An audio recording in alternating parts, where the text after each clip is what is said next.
How's it going, YouTube? Today's video is a little bit late because I died late last night and I didn't really want to make the video when I was super tired. But basically, my character died at rank 14 overall and rank 2 ranger. Now, this should honestly give everyone pause, whoever thinks about playing hardcore trade or hardcore SSF. Just in general, if you care about your character's progression, purely because life is pretty unfair when playing this game sometimes, and it's just kind of sad that the net code or whatever or lag for this game is so bad. And that doesn't just include like deaths that you'll see like this, but also like if you just disconnect and the game still thinks you're inside of the game, and then when you try to log back in it says connecting to servers. That's also a common way to die. So overall, hardcore is fun, but dying to a bullshit death is probably one of the worst experiences. It's pretty soul crushing, and I don't really enjoy it that much. But the competition is fun. It's fun seeing others die, just not yourself. So I'm gonna play this clip and I'm gonna go over what happened. So basically, my character's here. This is Uber Lab. Pretty bad lab day. It does have the essences, as I don't really think it's possible to really get hit by the slash. So there, you can see it's dodged, and I'm right next to the character. Oh wait, right here. So putting down the ballistas, I pre-fire all of the toxic rains. Here he slams. And he actually does a slam pretty fast, right? So he jumps and pretty much slams immediately.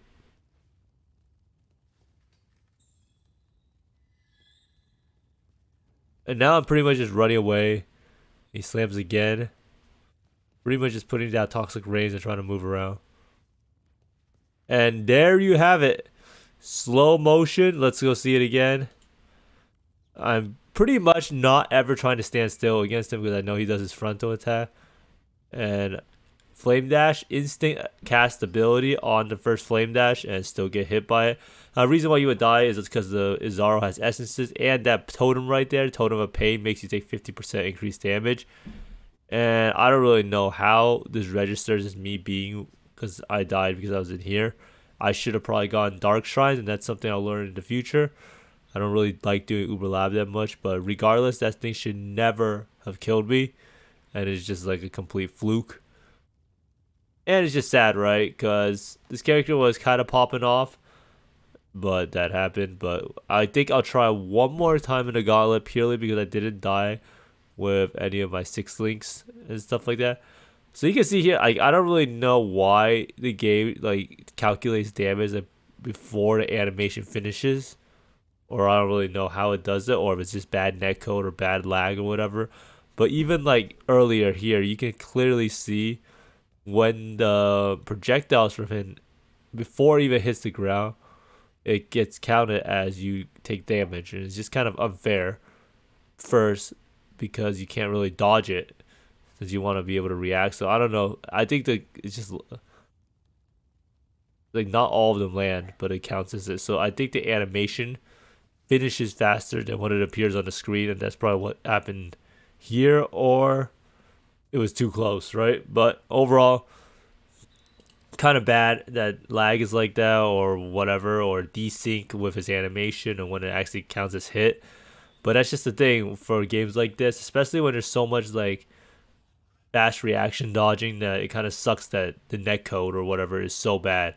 And this is after they've added in lockstep and everything. But basically, I'm going to go over my gear real fast. And I'm also going to go over real fast a 4.2 billion DPS LA hit profile, just because I think it's super troll. But let's get into it. So here's my poor guy on SSF Standard League. Man, he has a lot of resist, I guess. So this guy's gear was not really that good. And you can see it's only level 89, and it really is meaningless because most of the time is spent progressing to Atlas. But this bow here is pretty much +2 bow gems and chaos damage over time multi. Chaos damage over time multi takes a while to unveil, and I never even really got the rank 1 craft. This is the rank 2. This is the rank 1 and not the rank 2 craft.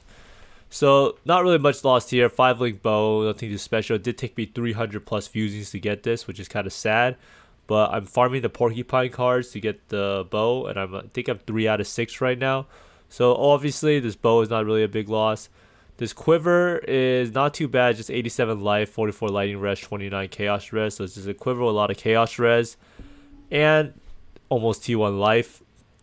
This here I was using to get frenzy charges, and I was using this amulet pretty much because I wanted frenzy charges while mapping.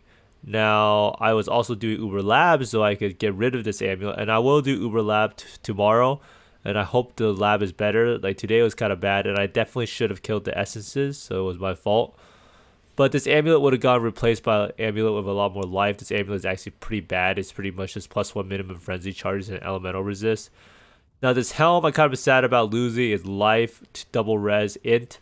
And then I also crafted on percent of physical damage for hits taken as fire, and that's pretty important because of how dangerous physical damage is for us. The biggest loss of this character is probably Taste of Hate, because 15% of physical damage from hits taken as cold is huge, and it kind of sucks I lost it, but it is what it is.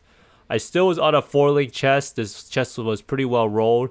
It gave me the regen of life per second, and this character does sorely lack regen. However, you do want this mod to be spell dodge, and I will try to get a chest with that.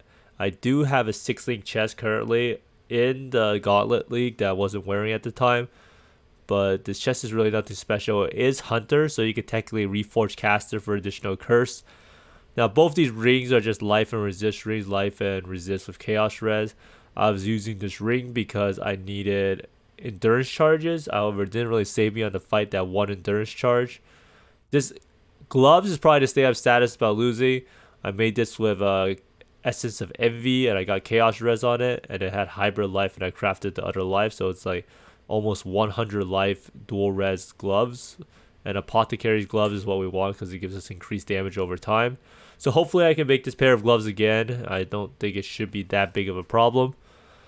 This belt is another chaos res belt that I made with another essence. So pretty much none of my gear I found on the ground. Everything was from an essence. I did find this piece of gear on the ground from the hunter boss. Now my boots are actually awful. I use these because I'm supposed to use spell dodge boots with Chagrin boots, but I wasn't able to find it. So this is pretty much just some life resist, and I crafted ailment immune avoid. So I have 38% for my chest and boots. Then I have 70% from the tree. So that ends up being what, 108%. So you can see here I have 108% chance to avoid all the ailments. And then my flasks are perpetual quicksilver flask of a steadiness. So this helps you when you get stunned. And then this one, Chemist J flask of warding, Taste of Hate, which is really, really nice for physical damage hits. And then Enduring Internal Mana Flask is staunching, and then this is just a Bubbling Divine Life Flask. Reflexes doesn't really do much. I should probably have made it dowsing or something, but I was lazy. So you can see overall, this character was not too bad. And it was really about to pop off, and I'm so sad I lost all these Toxic Rains. So I'll make sure to level. And it should be a lot faster the second time around because I spent most of the time farming cards and building up the Atlas. So not really going to be that much time lost in terms of progressing the actual progression towards killing all the bosses. So that's good. So let's see the links. So links, I was running Flame Dash, and I was pretty much just leveling up extra Toxic Rain. So you can see I was leveling up 3 in my helm. And the boots, I had Despair, Grace, Withering Step, Leak to increase duration. So this makes the Wither apply stacks for longer, and this makes Vol Grace last for longer. And then my cast 1 damage taken, which is cast 1 damage taken in Mortal Call. So Mortal Call definitely did not save me in my death because it was just one big hit, and I was running Malevolence and Flesh and Stone as the auras. And I was using Skitterbots at the beginning, but I swapped out of it. So you can see my gear is pretty bad. There's really nothing too special. I did lose this jewel, life, and like tri-res or some shit, but just the tree, pretty standard tree. Ailment immune here, ailment immune here. Damage bows, more damage right here, and more, and this gives you elusive, and then more damage here, more damage here. But you could also take these 2 points for more damage, and then you get duration, which actually ended up being super nice. And then I just try to fill out as much life as possible. So you have these life right here, and these life right here to fill out. So basically, that's a recap of the character. Level 89, almost 90. Not really that much lost, but we'll see what happens. And I will try again, and we'll see how far it goes, because I do have a 6-link bow and 6-link chest ready to go. I do think that Toxic Rain can kill all the bosses. So this profile here I see is this 4.2 billion damage elemental hit. Now a lot of people might be wondering, why is this guy's damage so high? And I don't really want to go over all the auras. Obviously he's ready a bunch of curses. He's ready Ellie weakness, flammability. And then he also has Berserk, Empower, Sniper's Mark, Wrath, Combust again, Enhance on his chest. But basically, Empower, Cult of Fire. So he's pretty much learning how to get as much damage as possible.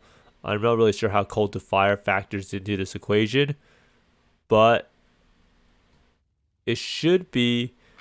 I mean, all of this stuff is irrelevant. Like, yeah, he's running too many auras that he probably can't run. But the main thing is he has 1, 2, 3, 4, 5, 6, 7, 8, 9, 10, 11, 12, 13 Watcher's Eyes. And everything else is irrelevant besides that. And he also has so many large clusters. So this is what you call a profile that is just meant to pump the damage up. So he also has the frenzy charges turning into endurance charges with the belt to give him triple damage with brutal charges.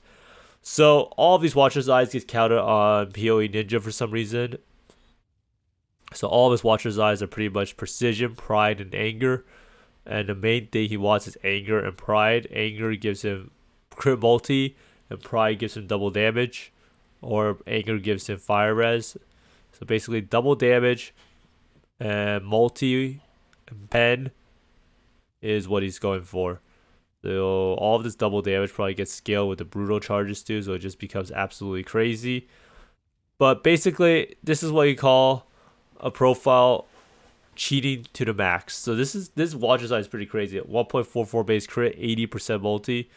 So if you ever find like a precision, anger, or pride Watcher's Eye, make sure to upcharge it, because there's people who try to use it to make their profile as high as possible. So let's we could copy over this person over and see exactly how much damage he's doing, right? Or how many points he has. So he has 163 points. As you can see, PoE Ninja just fills out the whole thing. So he's probably using 12 passives. Yep. So this is literally the most troll profile ever. So he pretty much just went over here just to take that large cluster that he probably has 0 points in. And it's pretty much like it's stacking duel with 35% effect with, so each one of these things probably give like 5-6% attack speed. And of course he has his bajillion Watcher's Eyes in there, and each gives about 10-20% damage. But don't really want to go over into the specifics of the build, but just to let you guys know, that's how people do it. They stack 12 or 13 Watcher's Eyes, and make sure if you have the specific mods on a Watcher's Eyes to be able to try to sell it a lot more, because there will probably be a lot of people who try to do this. But yeah. Anyhow, I hope that everyone enjoyed this video. It was pretty fun watching the rip. It was a lot more annoying when it happened, but I do believe that I will be able to get the character back up to 90 again. And you can see here, this is my new character. Where is it? Yeah, here. I'm having fun. Let's go. Not really having that much fun with Toxic Rain. If you had to, what's it called? For me to rate how much fun I had, Toxic Rain is probably one of the worst skills I've played in terms of fun. But the problem is that I don't really see many other choices for killing all the bosses. I think Trap is actually more annoying to play the Toxic Rain. And I have the gear for it, so it is what it is. I have the essences ready to go. As soon as I hit the, what's it called, the bow. I have the 6-link chest right here. And I have the Porcupine cards, so the character won't really be that far behind. And I also saved some gear like life and resist, and a more life frenzy charge, and an amulet with some life. And I have the belly of the beast Diva for lovely, so it should be a pretty smooth experience. And we'll see in the next update how it goes. But thanks for watching, everyone. I hope you find more mirrors and exalts than I do, and see you next time. Bye.